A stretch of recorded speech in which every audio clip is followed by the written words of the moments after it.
Jumpa lagi dalam Best Talk kali ini, saudara, kita akan membahas tentang gereja dan jemaat. Dengan narasumber, silakan mengenalkan masing-masing. Shalom, saya Pendeta Samuel dari Gereja Best, Tuhan berkati. Saya Sigi, leader anak muda dari Gereja Best, Tuhan Yesus berkati. Saya Mongol, stand up komedian, anak Tuhan. Nah, puji Tuhan, langsung saja pertanyaan pertama. Yep. Ini soal gereja dan jemaat ini. Banyak orang akan berpikir, aku buka gereja mesti gedungnya bagus dulu, mungkin begitu kan? Supaya menarik orang banyak.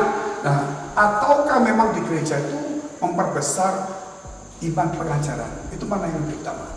Memperbesar jemaat atau memperbesar iman dahulu? Silakan. Kalau dari sisi Mongol sebagai seorang entertainment, saya pernah ditawarin untuk buka gereja. Oh gitu. Dimintain duit 1,5 M. Tapi bukan bangun gereja ya. Kita sewa mall selama setahun, kita bikin gereja. Dan dengan perhitungannya dia yang sangat sistematis, Mongol bilang, gue belum dapat tanda dari Tuhan untuk ikut join with you. Dia bilang enggak. Karena buat Mongol, kalau kita lebih fokus untuk membuat gedung itu besar, sedangkan jemaatnya nggak dapat apa-apa, cuma dapat hiburan, ngundang-ngundang artis, tapi imannya tidak bertumbuh. You're so stupid, kata orang Amerika. Jadi gue mau lebih setuju kalau jemaat yang bukan diperbesar jumlah, tapi imannya. Wah, itu luar biasa ya. Itu yang harus ditanamkan kepada jemaat. Lebih baik kawanan kecil daripada banyak. Yesus aja banyak itu cuma 5.000. Habis itu dengan murid-muridnya. Itu pun 5.000 di atas bukit. Di bawah enggak dengar Yesus ngomong apa. Jadilah penyesat di bawah ini. Karena dengarkan separuh-separuh gitu. Iya, dengar sedikit-sedikit, jadi di bawah bikin aliran sendiri. Nah, yang miring-miring itu nodorang. Jadi kalau gereja itu lebih bagus adalah imannya jemaat yang dibangun. Pondasinya jemaat yang dibangun. Kalau pondasi jemaat terbangun dengan sempurna, akan jadi seperti kasusnya Paulus. Jemaat ditantang untuk memberi, jadi nggak harus diteriakin seperti Nehemia. Jadi di saat itu terjadi, jadi mendingan 20-100 orang. Yang kedua, keuntungannya kenapa? Gembala sidang pasti akan tahu semua jemaatnya. Jadi di saat yang mengaum ini nyaplok, gembala akan care. Wah, ini ada satu jemaat kita nih hilang, yuk kita kunjungi. Nah, kalau jemaat lu 10.000, yakin itu jemaat. Ya, jadi mungkin sesuai dengan firman. Jadi firman mengatakan bahwa kita ini adalah kepala bukan ekor. Sehingga kita tidak boleh mencari ekor-ekor banyak, tapi menjadikan ekor menjadi kepala kan satu proses. Bagaimana yang lain? Memang kalau multiplikasi itu penting. Betul. Kan firman Tuhan katakan, pergilah dan jadikanlah semua bangsa muridku. Perintah Tuhan, semua bangsa jadi murid Tuhan. Perintah Tuhan juga kita memerintah kota. Namun jangan sampai kita hilang esensi daripada gereja, yaitu discipleship atau regenerasi. Kalau regenerasi sama discipleship ini hilang, masa kita punya 1.000 orang jemaat, namun ketika Tuhan datang, manakah yang memiliki iman cuma 10? Jangan sampai seperti itu. Berarti hari ini di samping kita multiplikasi, namun kualitas iman daripada setiap jemaat untuk bertemu Tuhan adalah tugas kita mengajarkan, memuridkan, dan meregenerasi mereka. Mewakili pendeta juga jangan pernah lupa ada kasus suatu ketika Musa ini menjadi sentralnya dari orang Israel, sehingga ketika orang itu berperkara harus menghadap Musa dan diadili oleh Musa. Tapi karena Musa one man show, orang kan akhirnya antri dan itu tidak efektif, tidak efisien. Makanya Musa lalu dapat masukan, ayo didik generasi-generasi terusnya, jangan takut untuk disaingi, jangan takut untuk digeser, jangan takut untuk kehilangan pamor, kehilangan jemaat. Karena memang sesungguhnya kita kalau membuat gereja besar, itu pasti juga akan membuat kita lebih banyak lagi energi yang keluar kan. Kenapa kita tidak mempercayakan kepada orang-orang kita bina untuk juga jadi pemimpin? Akhirnya kita bisa lebih konsentrasi dengan yang cuma kecil-kecil ini daripada besar, tapi kita tidak mampu merawatnya. Oleh sebab itu sekali lagi daripada kita bikin mega church, dari gerejanya yang besar, karena memang kan konsepnya kalau gerejanya besar, jemaatnya banyak, katanya itu yang dikenan Tuhan. Gitu. No. Saya tidak sependapat. Karena kalau gereja lebih memperbesar jumlah gedungnya, kita belajar sejarah aja. Kurang Kristen apa Belanda? Kurang Kristen apa Jerman? Kurang Kristen apa Amerika? Mohon maaf, lantai 2 amusement. Ada yang jadi restoran, bar, Lantai 3 tempat diskotik. Di mana gereja di mana satanik bercokol? Di gereja. Itulah mereka menggunakan kata Church of Satan. Karena gereja lantai 2, 3 kosong digunakan oleh mereka, di atas ritual, di bawah ibadah. Di saat gereja di bawah ibadah udah nggak bisa naik karena di atas sudah nekan. Yang kedua adalah kita pelajari dengan gadis bodoh dan bijaksana. Itu akan terlihat kualitas jemaat. Jadi mendingan jemaat aja yang kita perbaiki imannya daripada kita perbesar jumlah gedungnya. Karena kalau kita belajar gadis bodoh dan bijaksana, mohon maaf, Alkitab masih nulis dengan nyata bahwa 10-10-nya lampunya nyala. Betul. Nggak ada yang mati, baik yang bodoh maupun bijaksana. Kalau orang bodoh mikirnya keren, ngapain gua pergi? Kan yang 5 masih nyala. betul. Otomatis masih ada cahaya dong. Nah, jadi sama dengan jemaat. Kenapa akhirnya jemaat memilih mencari jalan keluar di luar Kristus? Karena firmannya nggak ada di pikirannya. Tapi kalau jemaat diberi firman kayak pengajar teachingnya Pastor Frankie di YouTube, semalam gua nonton 2, itu adalah pengajaran yang membangun iman. Akhirnya jemaat tidak akan pernah tersakiti karena tidak ada penghakiman di firman itu.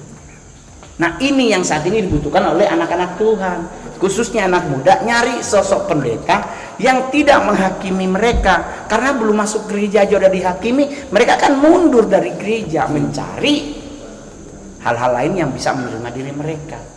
Nah, ini yang harus diingatkan. Memang boleh menegur, tapi udah di dalam, jangan di luar. Penginjilan yang dilakukan di Manado, yang di pinggir jalan, di mana-mana, ingat, nggak boleh menghakimi, hanya beritakan kesaksian diri. Baru di gereja baru Bawa ke gereja, jangan ke persekutuan doa. Karena iman bertumbuh di rumah Tuhan. Betul. Kalau perjamuan atau Nggak boleh. Sakramen hanya boleh pernikahan, perjamuan kudus, sakramen harus dilakukan oleh gereja. Oh, tapi kan Yesus perjamuan kudus terakhir bersama murid-muridnya nggak di gereja. Emang lu baca di Alkitab Yesus bangun gereja? Tetapi di saat Yesus naik, dijanjikan kepada Petrus di atas batu karang ini, akan kebangun jemaat. jemaat kuku bangun. Jemaat itu bunyi orang, gedung itu bunyi gereja. Jemaat dibangun tanpa gedung berarti ibarat lapangan bola. Tetapi kalau gedung ada, jemaat bertumbuh, gereja akan sistematis, pengajaran tidak turun temurun dari itu opa semua ke bawah. Tetapi kalau regenerasinya berjalan, biar cuma 15 tapi kualitasnya, kalau bahasa mutiaranya triple A, delaster A 500 juta. Betul. Memang presiden cuma satu, menteri banyak. Gitu ya. Jadi mesti cari, bukan berarti tidak boleh menteri. Maksudnya satu kiasan bahwa kita kerjakan pemimpin. Betul. Jadi dari sisi saya secara sebagai seorang entertainment adalah saya tidak pernah ingin pindah gereja cuman karena cari mujizat. Oh gitu ya. Enggak. Saya tetap di 130 jemaat ini. Bertumbuh di situ. Bertumbuh di situ. Ibu Gembala kalau menegur Mongol di di film saya udah kelewatan atau stand up kelewatan, mereka berhak menegur karena aku jemaatnya. Jadi buat jemaat kalau ditegur pendetamu bukan karena pendetamu nggak suka, tetapi pendetamu ingin membangun engkau.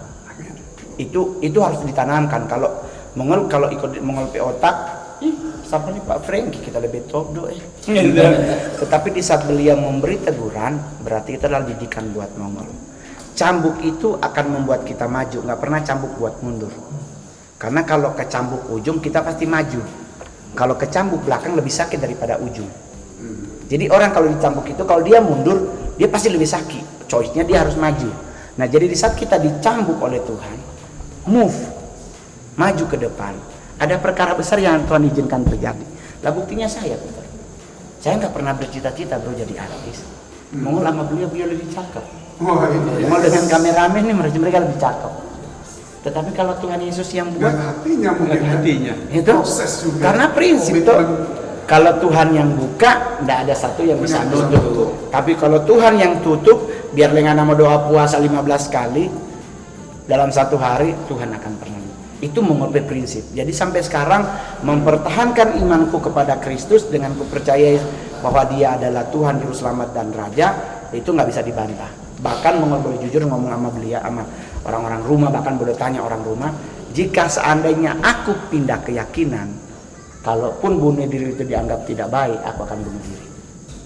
Jadi komitmen Daripada gua tetap pindah. setia. Iman itu bicara bukan hanya percaya tapi juga setia sampai mati. Loyalitas harus ada. Salah satu standar iman adalah loyalitas. Faithful. Yoi. Ya, ini salah satu firman saya mau bacakan ya. Orang benar akan bertunas seperti pohon kurma, akan tumbuh subur seperti pohon aras di Libanon. Mereka yang ditanam di bait Tuhan akan bertunas di pelataran Allah kita. Artinya mereka yang tertanam tadi, dia akan bertunas sehingga dia menjadi pelayan, menjadi murid, bukan menjadi pengikut kaki. Karena dikatakan kalau kita cuma cari banyak jumlah orang, akhirnya pindahkan jemaatnya orang Pindah banyak. lagi. Nanti ada apa-apa, Pindah lagi. Tapi kalau jadi murid, dia akan stay dan akan menggantikan. Dia akan strong. Dia Ada lagi? strong. Jadi yang paling penting adalah kepada jemaat, jadilah jemaat anggrek, tidak jadi jemaat benalu. Dua tumbuhan yang dua-duanya numpang, tetapi punya karakter yang berbeda-beda. Benalu numpang di pohon manapun, benalu akan besar, akan berbunga keren sampai 10 susun, dipuji orang, tapi dia mematikan pohon yang dia tumpangi. Tetapi kalau kita jadi Kristen anggrek, ditaruh di panah pohon mangga yang tidak berbuah, dia akan buat pohon mangga itu berbuah dan dirinya akan berbunga.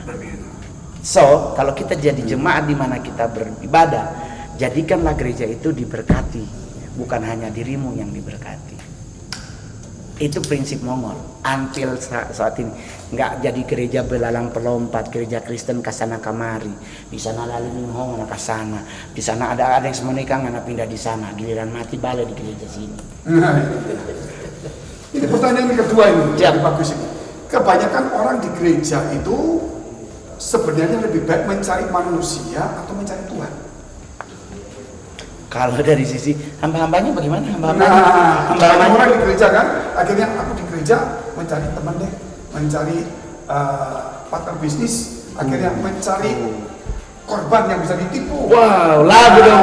Ku cari wajah. Nah, itu akhirnya mencari Tuhan. Wah, gua lagi ada prospek nih. Ini gimana kalau dari sisi Mongol, ya ke gereja harus cari Tuhan. Betul. Itu ya. Selalu di gereja ya. Tapi mau contohin, Pastor. Jadi kalau saya ke gereja, di saat udah mau masuk gereja terus orang sibuk foto, mau dibilang Mongol sombong, Mongol tinggalin. Saya selalu kalau datang ibadah, di saat pujian penyembahan mulai, saya udah harus di situ. Karena hal yang bisa Mongol lakukan di saat kebaikan Tuhan terjadi dalam hidup Mongol adalah menyenangkan hatinya. Jadi prinsip Mongol itu selalu di mana Mongol sharing bahwa Mazmur 103 itu adalah ayat yang sangat luar biasa. Jadi landaskanlah firman ini menjadi dirimu menjadi yang lebih baru. Karena dosa kita dibuang dari timur ke barat, menyelamatkan kita dari lubang kubur, menyembuhkan hidup kita. Terus kita datang khotbah, datang pas khotbah. Nah, terus mau kasih persembahan berarti Pak Tuhan. Sedangkan Tuhan membutuhkan tidak butuh uangmu. Tuhan butuh adalah hatimu. Jadi ya udah, tapi kan Kak kita kok malu mau nyanyi, kita bersuara fals. Tuhan nggak lihat suara, yang Tuhan dengar tuh dari hati. Jadi kalau mau bicara ke gereja mau cari manusia atau cari Tuhan, saya sampai hari ini mencarinya ya mencari Tuhan. Karena mencari kalau bahasa Pantekosta perkenanan. Silakan pendeta ini. Sedikit juga pengalaman buat saya selaku hamba Tuhan juga yang saya sampaikan buat teman-teman yang juga menonton YouTube ini. Ayo kalau jadi hamba Tuhan, bawa jemaat itu kepada Tuhan. jangan membawa jemaat itu kepada diri kita sendiri. Karena seringkali kita memang melabeli diri selaku hamba Tuhan, tapi kenyataannya bukan hamba Tuhan, tapi hambatan Tuhan. Kenapa seringkali orang itu mau berjumpa dengan Tuhan, mereka itu terpesona dengan keadaan kita, mungkin kita punya karunia, mungkin omongan kita ini begitu luar biasa sampai jadi kayak motivator yang membangkitkan orang. Dan orang rata-rata datangnya bukan lagi mencari Tuhan, mencari kita. Sehingga akhirnya tanpa kita sadari sesungguhnya kita membangun jemaat, membangun orang itu mengarah ke kita.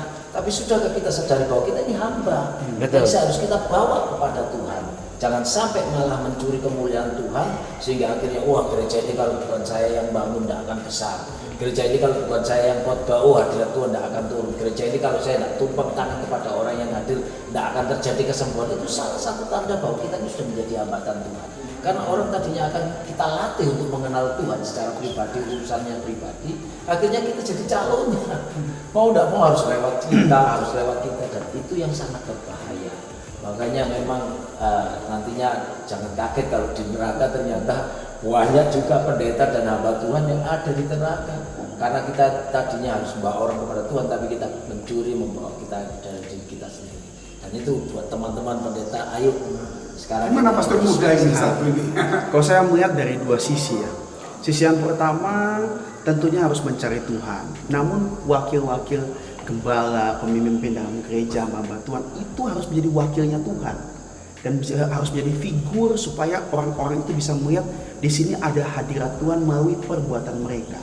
Terus untuk jemaatnya kita harus latih, himbau bahwa jangan cuma mau ke gereja mendengarkan sesuatu yang enak didengar atau sedap di tengah mereka. Kita ini butuh makanan yang keras karena hidup ini keras. Makanya daripada itu, kalau kita cuma minum susu, kita nggak akan kuat. Makanya firman Tuhan itu dengan jelas berkata, karena engkau kukasihi, engkau kutegur dan kuhajar.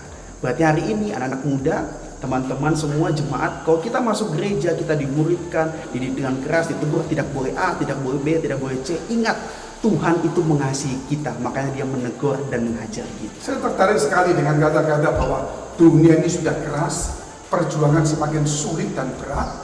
Makanya ada sekolah-sekolah akan membuat satu pelajaran yang memang lebih berat supaya dia bisa mampu mengatasi berat ini. Tetapi apakah gereja seperti itu kan kita nggak tahu. Mungkin ada Kalau besar kan jangan lupa, kita kalau posisi harus merombak, Mas.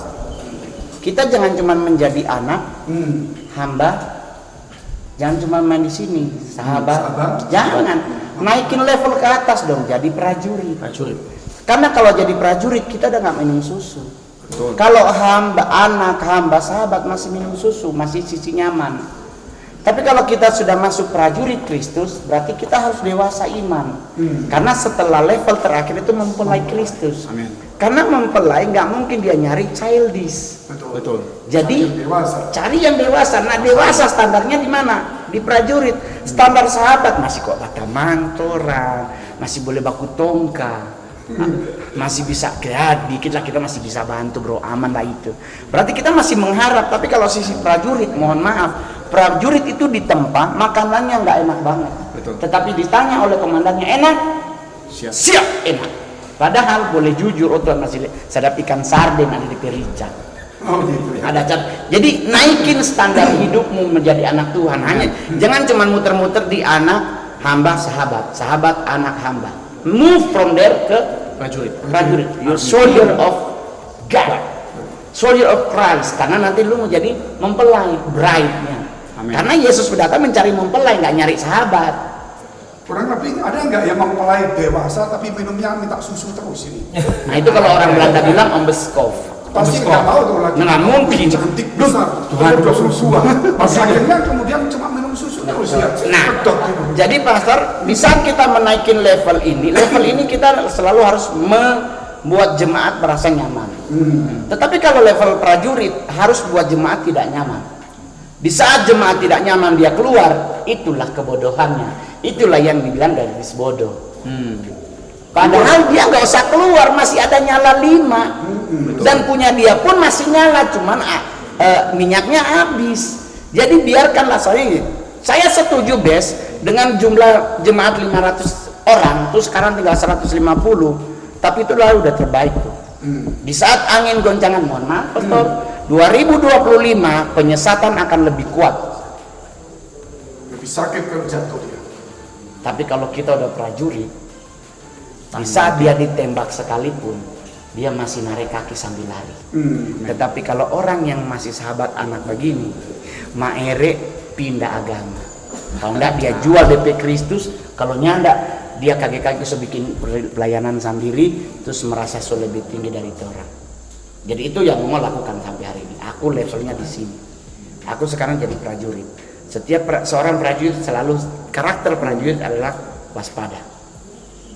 Seorang prajurit selalu stay waspada. Siap selalu. Yo ico. Sigap. Suruh jalan. Dibawa ransel isinya batu, dia bawa. Makanannya kadang nasi setengah matang, dimakan. Seberat apapun musuh dia harus hadapi. Yo ico. Luar biasa. Sekalipun mungkin kuat terengah-engah, tetapi dia selalu memegang teguh satu. 1 Yohanes 5 ayat 18. Setiap orang yang lari dari Allah tidak berbuat dosa, dan Tuhan akan menjagamu. Iblis tidak akan pernah bisa menjamah engkau. In English ditulisnya lebih keren lagi. Evil cannot touch you. Yang lahir dari Allah, Prajurit. setan tidak bisa menyentuh. Karena kalau yang lahir itu udah level prajurit. Dia pasti lawan. Yoi coy, baku ambor. Bagaimana caranya? Perlengkapi selengkap senjata alam.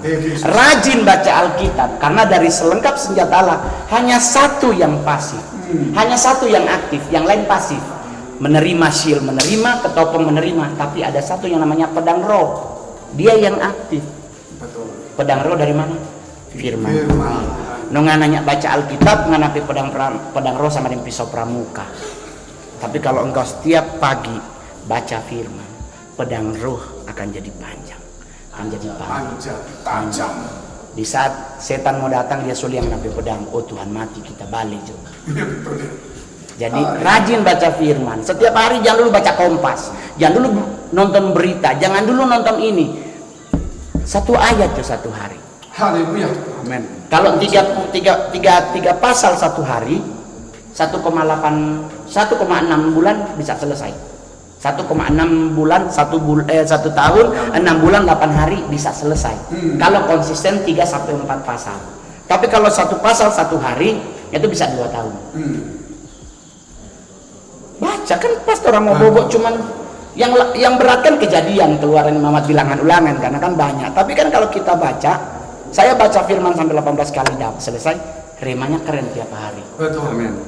Saya kesini dapat rema ini di jalan. Oh iya ya, rumah pasir batu. Kalau batu kan otomatis air masuk, tapi airnya yang pergi. Itu rema. Tapi kalau di atas pasir, di rumah dia bawah. Oh berarti begini ya Tuhan, berarti kita harus bangun begini. Nah itu tiap hari Roh Kudus ngajarin. Jadi pas masuk dunia entertain, nggak pernah goyah imanku until now, hampir kita ini hari podcastan. Tapi gue bersyukur podcast hari ini podcast paling keren, karena 4 podcast nggak ganti baju. Karena iman memang tidak boleh berganti. Normal biasanya podcast ganti-ganti baju, ini dari tadi nggak ada perintah ganti baju. Oke, saudara, sayang sekali waktunya sudah habis. Tetapi tadi dikatakan jadilah prajurit dan juga carilah firman. Kenapa? Karena manusia tidak hidup oleh roti saja, tetapi oleh firman yang keluar mulut Allah. Tapi yang pasti dikatakan, carilah Tuhan selama ia berkenan ditemui, dan carilah kerajaan surga dan kebenarannya semuanya, maka semua ditambahkan. Artinya di gereja cari Tuhan dan kebenaran firman. Sampai jumpa.